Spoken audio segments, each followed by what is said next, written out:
You're listening to Kerry Lutz's Financial Survival Network, where you get valuable information you just can't find anywhere else.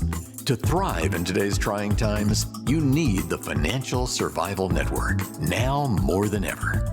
Go to financialsurvivalnetwork.com and get your free newsletter and gift. Financial Survival Network, now more than ever. Welcome. You are listening to the Financial Survival Network, and we survived Memorial Day weekend. It was a lot of fun. Hope you had great weekends out there too. And well, the summer's officially started, so we can all breathe a sigh of relief and just take it easy. Well, can you do that? Let's talk with Carl Gould. Carl, a frequent visitor to the show. Really great insights and views on how you adapt to the new reality. Carl, welcome back. Well, thanks for having me. Hope everybody had a great Memorial Day. Hey, so we got shortages, we got inflation, high inflation, double-digit inflation by any count, and you are experiencing disruptions to the supply chain like never before. We've got wars. What does it all mean, and what do you do about it, Carl? Yeah, I mean, look, this has been trending for a while, and if we go back a little bit towards 2008 during the financial crisis, this was the seeds were planted for the kind of de-globalization of our supply chain, because between the financial crisis and then growing terrorism in the world and authoritarian and more populism that's erupting in various governments, all of a sudden, this hangover has made people realize that you can't rely on the supply chain the way that you once did. We live in a 90-day global supply chain, which means from the time something's built to the time it gets on a boat and then a plane and then a truck and then to your location is about 90 days. It's a beautiful orchestra when it's working well, but it's very fragile. All right. So you see what I mean? Yeah, so you can't allow the supply chain to strangle you, right? Right. So when it's working well, it works well. But COVID exposed the problems with the supply chain. And people have said, wait a minute, I can't rely on raw materials from the Ukraine that then go to China, that then creates a product that gets to my front door. Can't do it. Right. So the globalization is going to turn into regionalization. So if you're a business, one of the things you need to be thinking about is you were probably set up prior to COVID as just in time, right? I order it, I get it just before I need it because the supply chain is working really well. That's not the case anymore. You now need to switch to just in case. You can't be just in time. And what that means is you have to diversify where you get things from. So even though China might be great because it's got a great price to it, it's only a great price if you can get it. And so what you're going to have to do is you're going to have to do something called nearshoring, right? Offshoring is I get it anywhere in the world. Nearshoring is I can do it in another country. It needs to be nearby. So for us in America, that means the Caribbean, Central America, South America, Canada, not necessarily Asia, Middle East, Africa, and the Eastern countries. All right. So we have gone from just in time, that was called Justy, and that was a big deal. Even the oil companies did it because before we didn't have a lot of inventory management or it was very lax. Just in time, which really relies upon the global supply chain and assumes that everybody's flights are flying where they're supposed to, everybody's ships are on the way, and that you're going to get the stuff within a few days of ordering it. We've gone from just in time to we've just run out. That's right. And look, here's the unfair part about what we're going through right now. Customers during the pandemic, they have been cooped up in their houses. They got grant money, they got relief money, they got PPP dollars. So they've been cooped up with low interest rates, high employment rates, and high salaries. They've got money to spend. And whether you've been doing this or not, they think that you spent the last 2 years figuring out how to service them better. They don't want to hear from you that you don't have something. I mean, imagine next Saturday night, you go to your favorite steak house for dinner and you get there and they tell you they don't have steak.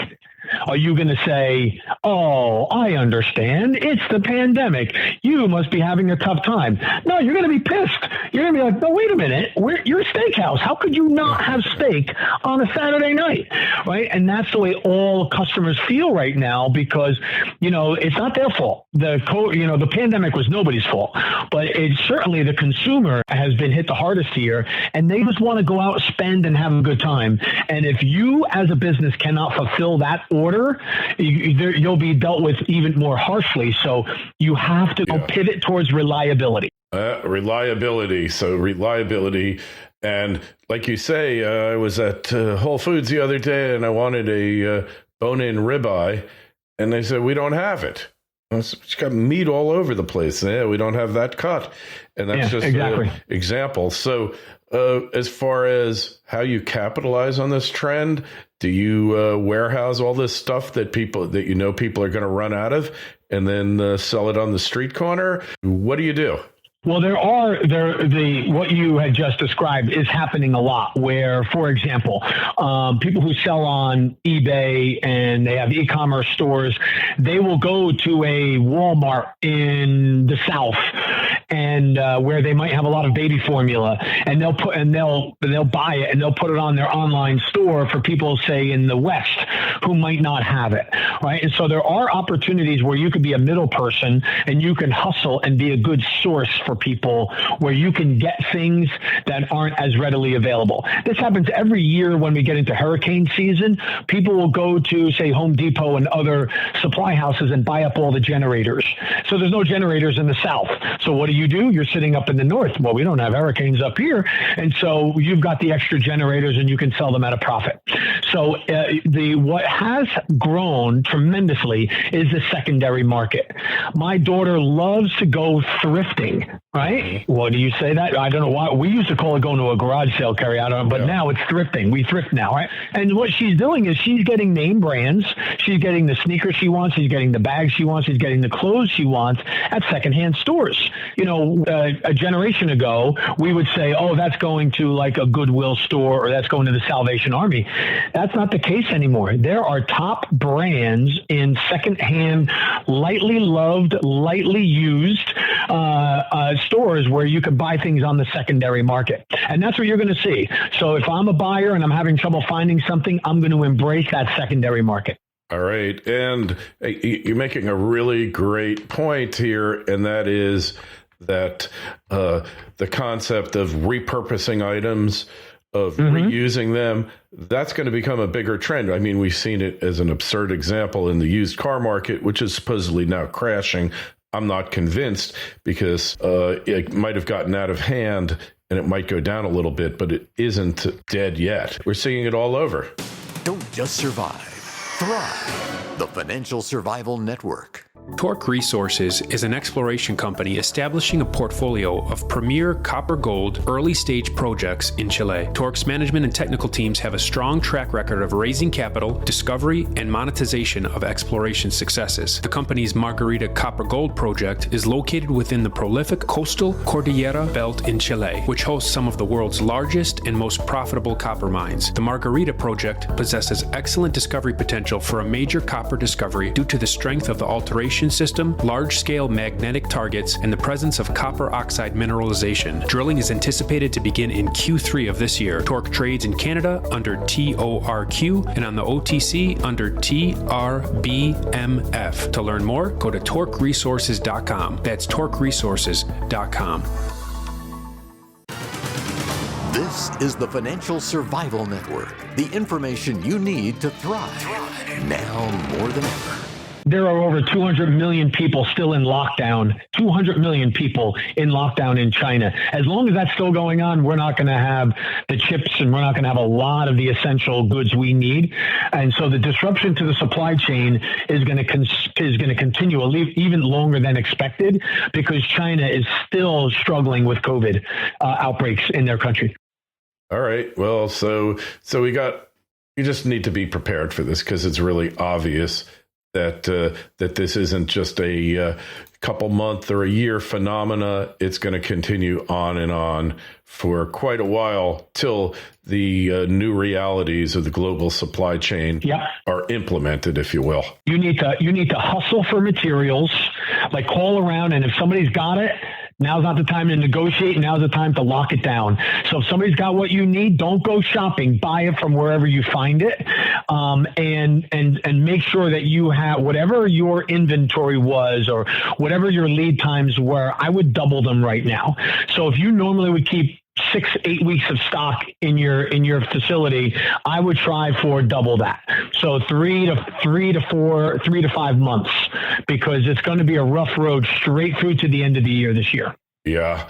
Well, it was always that way when you looked online and buy airline tickets. If you saw the flight you wanted and you didn't buy it then, next time you went online, the price was definitely going to be more expensive.